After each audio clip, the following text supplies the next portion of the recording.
Are off-market deals really better? I'm sure you've heard 1,000 times people say, hey, I only buy off-market, or I really want to find an off-market deal. So let's talk about a couple of ways that they may be better for the buyer. So one of the most obvious ones is the fact that it's a limited competition when you're buying off market. So that might mean that you'd be able to talk directly to the seller, really get to understand their ambition, and then you're not fighting with 5 other people who also want to buy the property, in which case then you could probably offer less money and be able to communicate why you want to offer that price to the seller directly, and maybe they agree because they don't have 5 other people beating down their door to buy the property.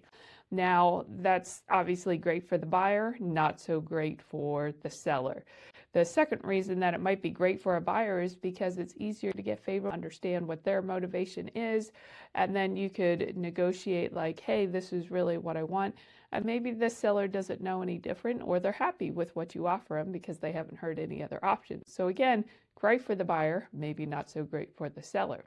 Usually what you'll find as a buyer is that when you're buying off market, these deals are going to be a heavier value add. So usually they're going to be a value add on like, hey, it needs to have rents raised. Maybe it's had a ton of deferred maintenance if the owner is like, an older retired person who hasn't really kept up with the property.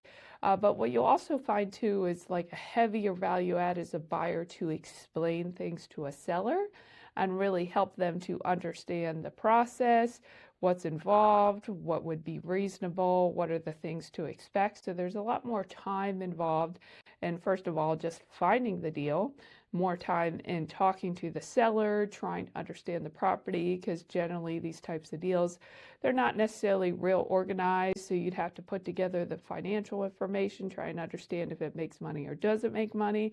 So there could be a lot of work involved as a buyer in order to be able to figure out the deal and work directly with the seller.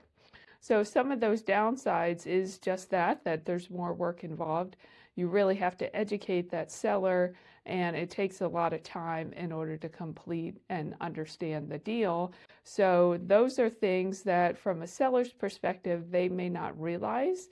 So oftentimes if there's a third party involved, like a broker, they help to educate that seller and help to get them to an understanding of what they need to do in order to sell the property. So if you're buying off market, you just have to be aware you have to fill that role and help to educate that seller, put together the financial information in addition to finding those deals. So when somebody says it's off market, it could be a great deal for a buyer, but you really have to be aware that generally in this life, you get what you pay for, right? So it could be a great deal, but you're going to put a lot of time and effort into it as well, most likely. But hopefully that'll yield a great return for you on the downside. So that's a couple of upsides and downsides to buying off market, and good to be aware.